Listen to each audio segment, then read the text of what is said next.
Hey guys, it's Jedi Joey. Welcome back to another video. In today's video, I have now seen 17 movies in the year of 2024. So let's rank all 17 movies from the worst to the best.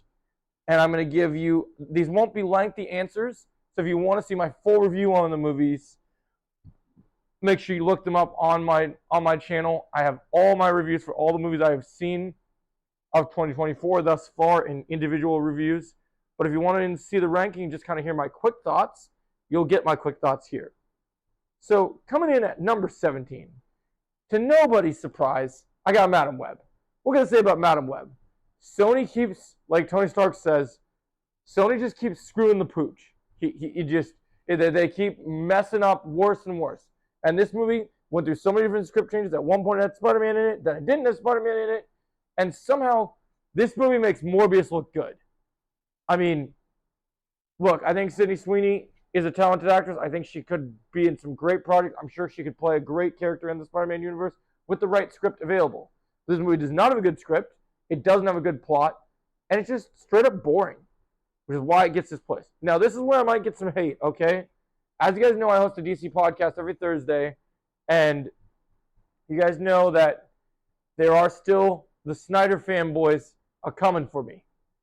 In fact, I've done a podcast on Twitter on Spaces with a guy that is the biggest Snyder fan I've ever met. And he's not going to like this ranking. But the point of this channel is that it is my channel and it's my ranking. You can share your ranking of these movies below. And if they're different than mine, that just means we're different people. And I would love to have that conversation with you in the comments below and hear your reasons for why it worked for you and why it didn't work for me. At the end of the day, this is cinema for me. And what I liked and what I didn't like works differently. So I've enjoyed some of Snyder's DC stuff, but I haven't always had very much passion for his work because I don't think he really understands how these characters are meant to be represented. And when he does his original IP, I enjoyed his Army of the Dead film. I enjoyed the first Rebel Moon quite a bit, but I still see the problems with it. I enjoyed part 2 more, but the story's kind of all over the place. And there's this new thing saying that, oh, well, these rated R cuts are going to be completely different movies, so they're going to be better. I'll watch these rated R cuts, but I think it's BS that you have to change the rating of a movie to prove that the movie's going to be good. Make the original movie that you made and commit to it. Don't half-ass it and send it, because Netflix is known for having rated R content. So why didn't you release your original version of the movie instead of just BS your way through the nonsense? I mean, there's cool cameos in this movie. Some of the action's good, but some of the plot is just a little lackluster, a little boring in my opinion. Some of the action scenes okay, like some of it's cool, but some of it's over the top. And Zack Snyder has a huge boner for slow motion, and slow motion was cool in like The Matrix, but we got cooler things, bro. Learn to get some better camera angles, learn to get some better work. I just think you got to do something different. It's getting a little old. So that's why it gets number 16 on the list.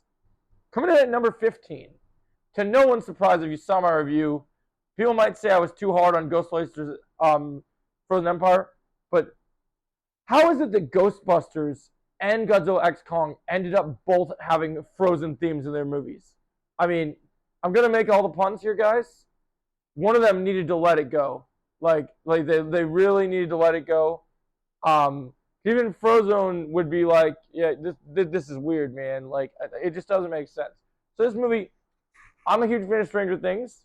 What they did to Finn Wolfhard in this movie was unacceptable. I thought it was horrible how they treated his character. They made McKenna Grace seem stupid, and her character Phoebe is supposed to be much more intelligent.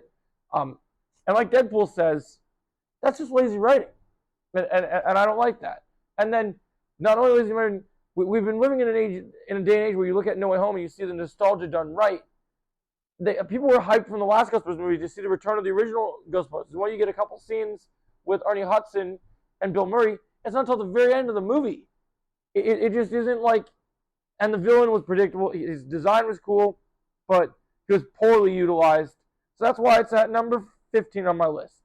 But at number 14, this breaks my heart because when I went and made my original list of anticipated movies for the year, Kung Fu Panda 4 was ranked very high on my anticipated movies list. I was so curious to see how they're going to do the No Way Home aspects of bringing back the original villains. But this animated movie lacks a coherent script. What they do with the Furious Five is so disappointing and so underwhelming. The way that they utilize Tai Lung is not very good. They don't utilize the other villains, and it's just kind of sad that they chose a character to be the successor just to push Awkwafina in front and center because they want Awkwafina in everything now. Look, I like Awkwafina in things like Shang-Chi. I like her as Scuttle in Little Mermaid, but she didn't need to be in Kung Fu Panda. It wasn't needed to be this little thief fox character just to we could do a redemption story. Give redemption to a character that actually deserves redemption. Like when you're giving Tai Lung redemption, that would have fit much better. So that's why it gets number 14. Now this is going to be a hot take because I know a lot of people love this director. I didn't love Civil War. I'm not the biggest. I usually love Alex Garland's directing work. I wasn't a big fan of Civil War, mostly because I loved in the Raimi movies. I loved Kristen Dunst, but man, was Kristen Dunst in this movie a Kristen Dunst? Because honestly, she has no emotions in this movie. She's either angry and showing the same face, and then she's just pissed off. Like, I hate to make this comment because I don't want to be offensive to any woman that I know this is a troubling time, but I felt like she just filmed this scene and they told her to be like, hey, act like you're on your period 24/7 because that's what it felt like. Now, I don't obviously know what that feels like as a man, but just the gesture, the notion of her being like, oh, this is stupid. What are you doing? Like, it makes no sense. I'm just not a fan of her, actually. She hasn't improved to me. I didn't mind her as MJ, but I'd rather they get a new actress for MJ if they do more with MJ with Tobey Maguire in the future. I don't want to see this bitch again. I really don't. I don't know why people like her as an actress. She hasn't grown on me. I don't find her as a good actress. I know people have said she's good in other movies, but I haven't seen those movies, so for me, it didn't work. Now, this is hard for me. This is the first time I've seen a martial arts movie sink this low on my list. But the Roadhouse remake is a ton of fun with Conor McGregor. But the first 20 minutes of this movie is boring as shit. There's shaky cam and weird camera angles at times with some of the fight scenes. But the second half of this movie saved the movie for me, and it does have some redemption. Not enough to bring up the score, but it is enough to say that it is still a good time. It'd be a better time if you were drunk, basically. If you had a drink, you might have fun with it. Conor McGregor's drunk in the movie. He's silly. Jake Gyllenhaal gives a good performance. I think a sequel needs more time. A sequel needs to go to theaters because the fight scenes are worth seeing, but you have to get to the second half of the movie. And that's the sad thing is it shouldn't be a chore to get to the second half of the movie to see the good stuff. It should be good stuff throughout making a movie. So for me, that's why it's at number 12. I give it a 7.5 out of 10. Number 11, we got, this one was hard for me, okay? I recently saw this movie, Kingdom of the Planet of the Apes. Well, it is a good movie, and it is not as good as the previous Planet of the Apes movies. It is still a good new Planet of the Apes movie. My gripes were, I think there needed to be more action. I wish that I think they did it on an emotional level and on a comedy level, it's good. But one of the other things I really didn't like is this movie has the Transformers problem. What is it with these franchises based off toys and based on other things making unlikable human characters that just don't belong? I'm sick of it, okay? I would rather just see the humans and the apes go to war instead of see a side adventure with like trying to make Last of Us with the apes, with making her be Ellie. It just didn't work for me.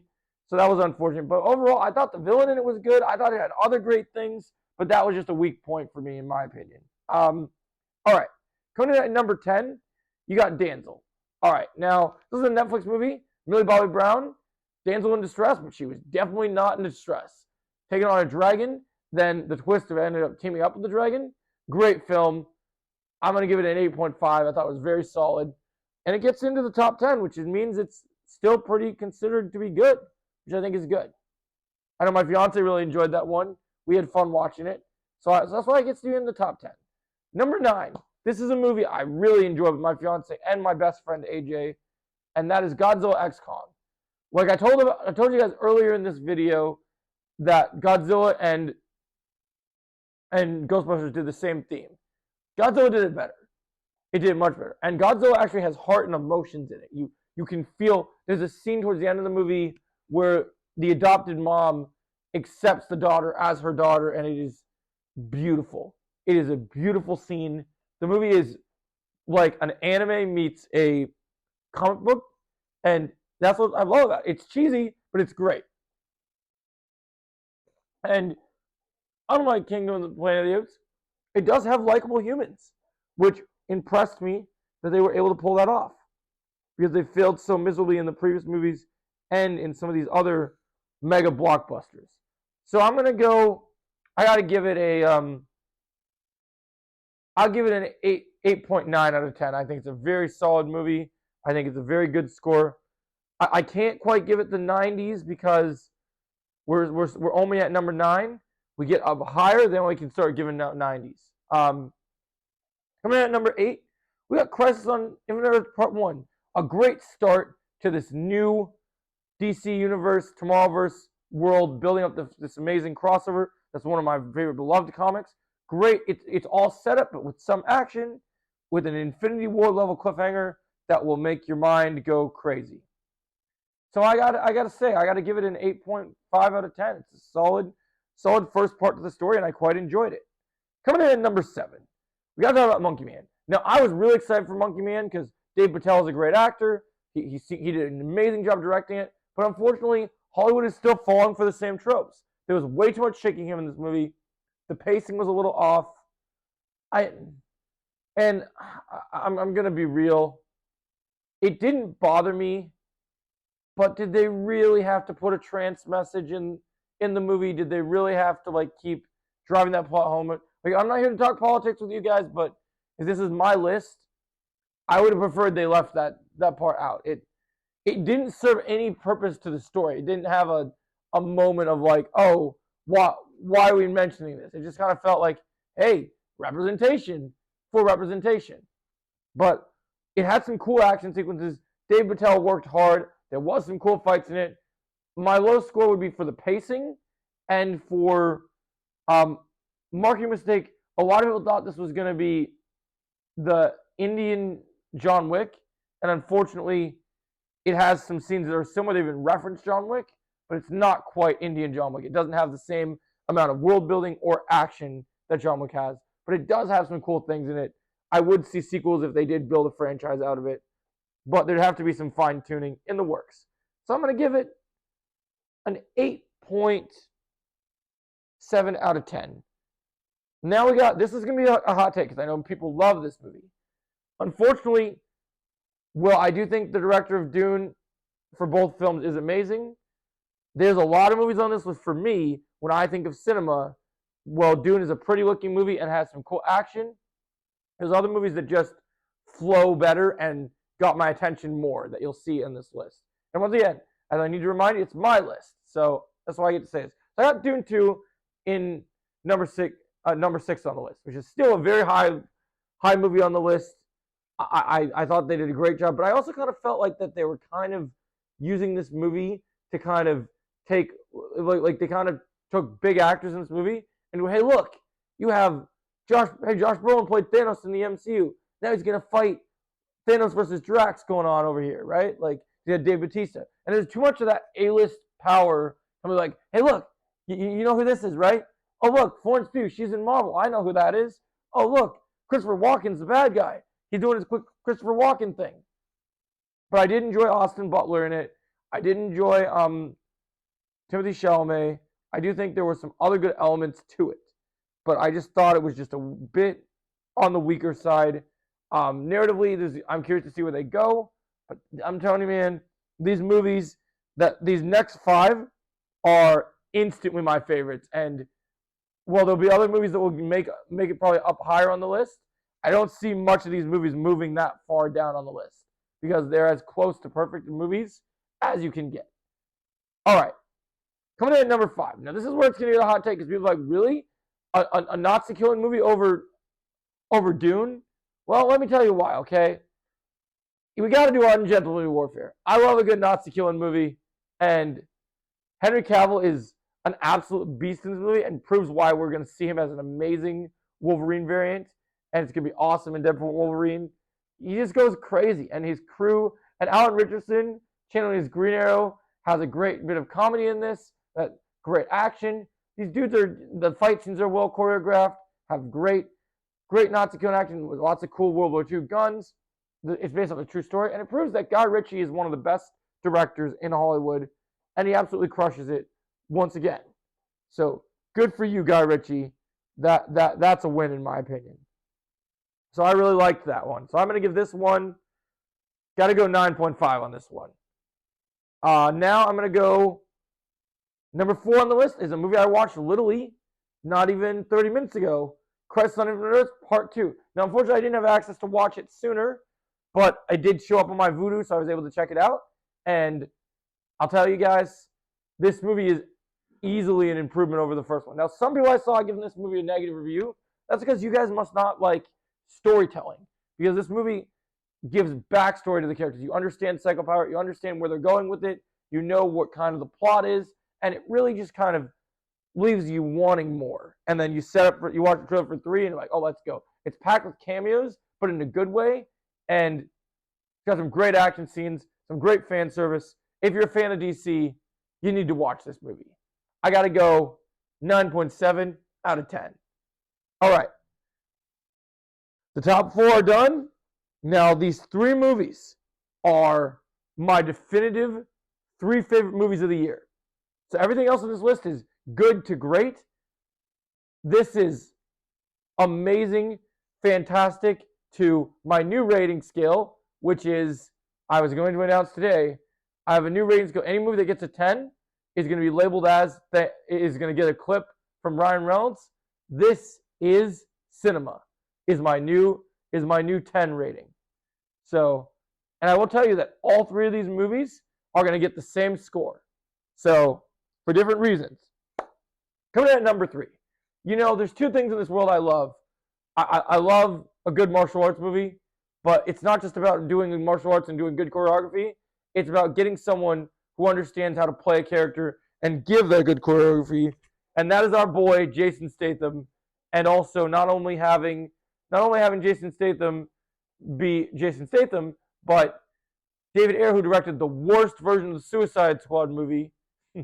I see what you're doing. The worst version of the Suicide Squad movie somehow turned out to make an action masterpiece that feels like an old 90s Jackie Chan action movie with more blood, more guts, awesomeness, incredible choreography scenes, and prove why Jason Statham is the best in the game. So Beekeeper easily gets a 10 out of 10. This is cinema. Why I go to the cinema is to watch Jason Statham break jaws and kick ass and take names, and he's all out of bubblegum. Like, it's just the way, it has that old classic 80s, 90s action movie vibe. It doesn't need to be super well thought out plot. You just need Jason Statham cracking skulls. And one of the best things about this movie is it displayed to me why Krav Maga is the ultimate combat martial arts system on this planet. Because it literally just, there's a scene in this movie where Jason Statham takes, I believe it was a phone, right? It was a phone he took that when he was beating the crap out of the guys in the office. Yeah, so he takes the phone. There's an office scene where he's beating the crap out of all these corporate guys. Because what I also love about this movie is, you think of a superhero movie, right? Justice served. This was real justice. What these you want to see bad? You've been complaining about real villains in movies. All these movies on these lists have real villains, and the villains in this movie were such scum that they were willing to steal from an old lady just to make money off her, and they robbed her and hacked her account. And then Statham delivered the business, and it was glorious. So it gets a 10 out of 10. This is cinema. This is why I traveled to the cinema, and it was fantastic. All right, coming in at number 2, a recent movie I just saw, Furiosa. Now look, Mad Max Fury Road, when I finish Mad Max Fury Road for my rewatch, I'm gonna rank all the Mad Max movies after I get the chance to rewatch all of them. So, and you're gonna see that, but I'll tell you this much. I can probably rewatch the Mel Gibson Mad Max movies a couple times, and I just started, I'm gonna start playing the Mad Max game, because it was only $5 in the store, and it's got some great combat in it. But what I will tell you guys is Fury Road was something special, where you got so much backstory into Max and seeing how Max is as a character and seeing Immortal Joe and everything. This movie is amazing. If you love Furiosa being played by Charlize Theron, Anya Taylor-Joy brings another element to it. And if you've been enjoying the Wasteland stuff in Fortnite, then you need to see Furiosa. And also, we talked about in the MCU, there's so many villains nowadays that just get redeemed and they're not bad, right? Our boy Thor in this movie, Hemsworth gets to be Australian where he's actually from, and he is a legitimate piece of shit. Like, you are watching this dude, and you love Thor, you love Chris Hemsworth, right? But you want to go into the screen, you want Deadpool to jump into the screen and blow his fucking brains out. Like, you want it to happen, because it is just such a bad thing that what this dude is doing to people. It's horrible. But it needed to happen. And it served the story in a great way. So it gets a 10 out of 10. This is cinema. Everyone should see Furiosa. It's great. It's fantastic. Amazing acting. It has a couple of pacing issues, but I was able to overlook it because of the fact that the action set pieces, are so good. The visuals. There's a shot of Chris Hemsworth in this movie as the villain where he's got his beard flowing and there's this red smoke and it just looks so good. You know that scene in Tobey Maguire's Spider-Man when James Franco's playing Harry Osborn and the waitress walks by and she says, "How's the pie?" So good. like that's how I felt watching this movie. You walk out of the movie like, "How's the movie?" So good. Like that's how you feel. And that's why it gets the number 2 spot. Now, without further ado, you guys might not, this will not be everyone's top number 1. This is my list. I gotta go Boy Kills World. So where do we start? Bill Skarsgård worked his ass off for this movie. You have the original Jean Grey playing the villain in this movie. There's an amazing twist in this movie that I won't spoil because I want you guys to watch this. Also, Bill Skarsgård's character is mute in this movie, so his invoice through the movie, the narration, is all done by Sterling Archer from The Archer Show, which is fantastic. Also, our boy Andrew Koji, first of all, even though this is a movie that I want to promote the movie in cinema, if you guys haven't freaking watched Warrior and reviewed it on your social media, watch fucking Warrior. We need season 4, and we need it today. Like, the more voices and names we get on this, I might even do a couple of YouTube shorts promoting Warrior for you guys, because we need to get this show, season 4, off the ground. Like, look, Cobra Kai is ending, and it's sad. Warrior's just beginning. And that needs to be said. And this isn't going to be a hot take, guys, because I am a Cobra Kai content creator. Cobra Kai and Warrior are not on the same level. And that's not because Cobra Kai is a bad show. It's an amazing show. It's one of my most favorites. But Warrior is real. It is a real experience about, if Bruce Lee was alive today, he would see the masterpiece that his daughter has been able to help him create for him. His vision has come to life, and it's beautiful. It features representation done right. It shows amazing storytelling, has incredible fight scenes, and it's amazing. So watch Warrior, guys. Let me know if you want me to make more Warrior content, and let me know, what do you guys think about my ranking? What's your favorite movie I talked about on this list? Also, go see Boy Kills World if it's still in theaters, or watch it on streaming, because the action choreography in this movie, you'll never see a better action scene in a Hollywood movie. Like the martial arts choreography, you literally have a scene where they Civil War it, but in rated R, where the two heroes of the movie have to fight the villain from the first Raid movie. And you know how much I love the Raid. Well, dude, but the Raid in this movie goes from like Mr. Miyagi to Kim Soo-young in like 3 minutes. And it's awesome. Like, it's freaking awesome, dude. Go watch this movie. And let me know your thoughts. And as always, if you like what you see here and you want to see more, click right here to see more. And I'll catch you in the next video.